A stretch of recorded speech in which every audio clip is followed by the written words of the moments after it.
Hey guys, it's Jake here with eTrailer. Today we've got a 2025 Honda CR-V, and we're going to be taking a look at, and I'm going to show you how to install the CURT Class 2 1.25" hitch receiver. Adding the hitch receiver to the back of your CR-V is going to allow you to do a couple of different things. First off, it's going to allow you to haul different accessories like bike racks and cargo carriers. And if you pair it with 4-pole or 7-pole wiring, you can pull small trailers by using a ball mount in here.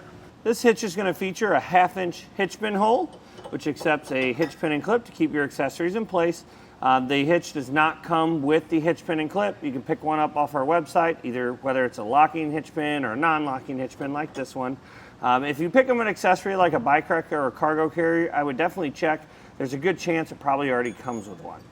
If you plan on towing a trailer, you're going to need to use these safety chain loops. They're more than big enough to be able to fit this great big clevis style safety chain and this S-hook style safety chain at the same time. So you can fit lots of different styles on here, no matter how you hook them on. Some measurements for you guys so you know how it's going to fit on the back of your CR-V. From the center of the hitch pin hole to the outermost part of our bumper, it's about 1 inch. That is pretty far out. You don't have to really worry about hitting your shin on anything. The edge of the collar is pretty well even with the edge of our fascia, maybe a little bit out past it.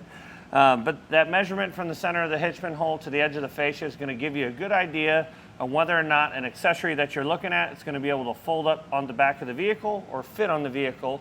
If you watch some of our videos, you can see the measurements that they'll take from the center of the hitch pin hole on the accessory to the closest part of the accessory. And that'll tell you whether or not it's going to fit on your car before you even have to make a decision. From the ground to the top inside of the receiver tube is about 12.25 inch. That's high enough to where you shouldn't have to worry about any accessories dragging on the ground. It's pretty high and tight up against the car, so unless you're going over some really uneven terrain or up an extremely steep driveway, you might want to keep an eye on that. As far as weight capacities go for this hitch, you're going to have a max tongue weight capacity of 350 pounds. That's the maximum downward pressure on the inside of the receiver tube for those bike racks and cargo carriers, and the tongue weight for whenever you hook up a trailer. And speaking of trailers, you have a max gross trailer weight rating of 3,500 pounds. That is the trailer plus the weight that you have on it. You will want to check in the owner's manual of your Honda CR-V and check with the submodel to see what your CR-V is capable of towing. Go with the lowest rated component between the vehicle and the hitch. This install is really not too bad. It's definitely one you could do at home in your garage by laying underneath. If you have a set of car ramps, you can back the back of the car on top of them. Give yourself a little bit more room to work. If you don't feel comfortable doing the install yourself, feel free to use our dealer locator on our website to find the closest installer to you to get this thing installed. But with that being said, let's go ahead and check that out. To begin our installation, we're going to need to take this underbelly panel down. We have some push pin fasteners all around the perimeter and some in the middle that we'll have to take down. We've got a flathead screwdriver, usually a trim panel tool or a push pin fastener removal tool works well. It looks kind of like a fork and you can slide it in there. And they don't work super great on this style because it's got that ring around the outside. So you want to pop out the inside and then pop out the base.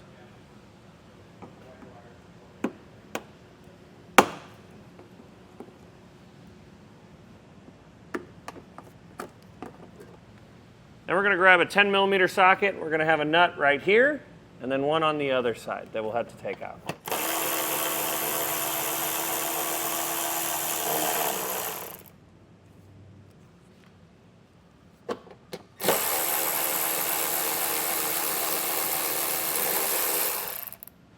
And the panel should drop right down.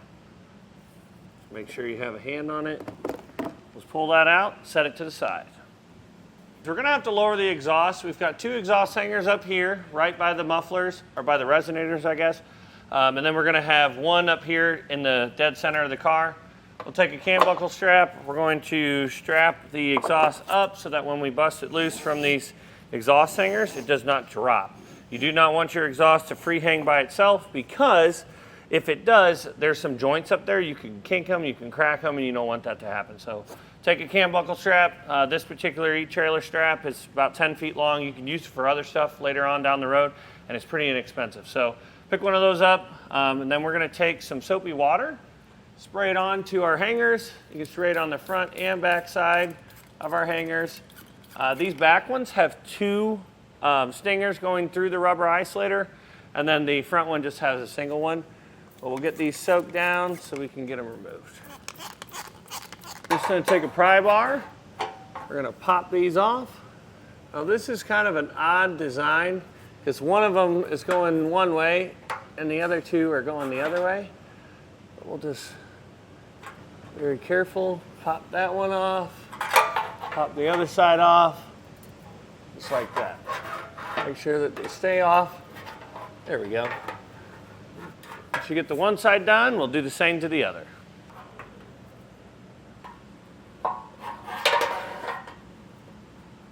And we'll come up to our middle one, pop that one off. That one's a little bit easier because it just swivels like that. And we'll grab our cam buckle strap. That's what's nice about this is you just push the cam buckle button and it'll slowly lower your exhaust. You just let go and it'll catch it. So we'll lower it, give ourselves some more room to work. Take our fish wire, we're gonna run it. These are our two holes that we're going to be using to run our hardware through. We're going to run it from the front one back to this access hole. And once you get it out of that hole, we're going to take our fish wire, feed it through our spacer block, and then thread on our bolt. And we'll take our block, toss that up in the frame first, then follow it with the bolt. We'll pull that down through the hole. And we're going to repeat that same process for the rear hole, except it's a little bit easier because it's a lot closer to this access hole.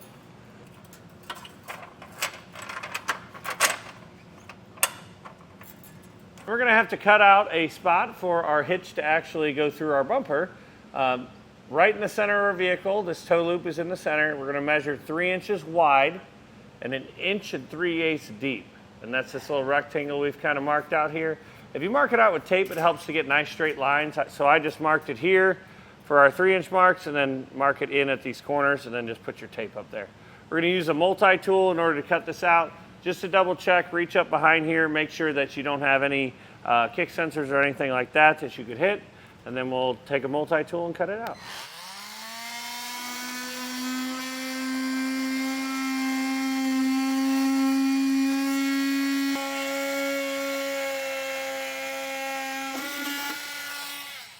We can take this tape off. What we'll want to do is come back with a razor blade or a file. Razor blades always work really good for me, and trim all this extra stuff off here.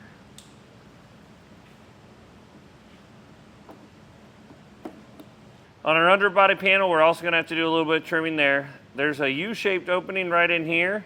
We'll need to go from the bottom corner of that over 4 5/8 of an inch. Cut that out, and then this can go back up. We're going to lift our hitch up into place, grab an extra set of hands. Scott's helping us out here. We're going to take our fish wires, toss them down through our hitch. Now this one's going to be pretty tricky to get up into place. What we need to do is we're going to, when we lift it up, you're going to have to pull out on this plastic piece. It's pretty flexible, so it should move quite a bit for you. And then this part of our hitch is going to go up behind it.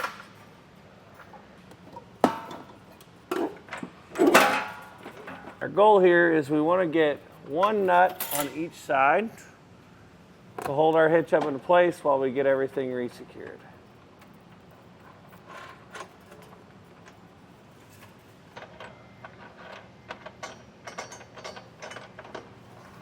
Last piece of hardware we need to put in is going to be this bolt that goes through the center bracket.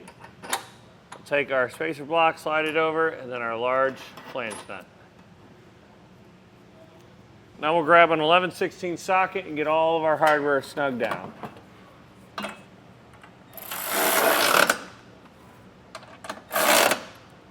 The center nut is going to require a 3/4 inch socket. We'll grab our torque wrench and torque all of our hardware to the specifications in the instructions.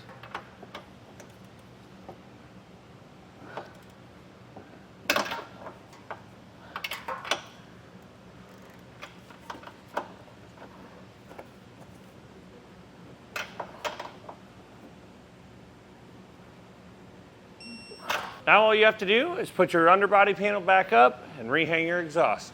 And that'll do it for a look at and installation of the CURT Class 2 inch and a quarter hitch receiver on our 2025 Honda CRV.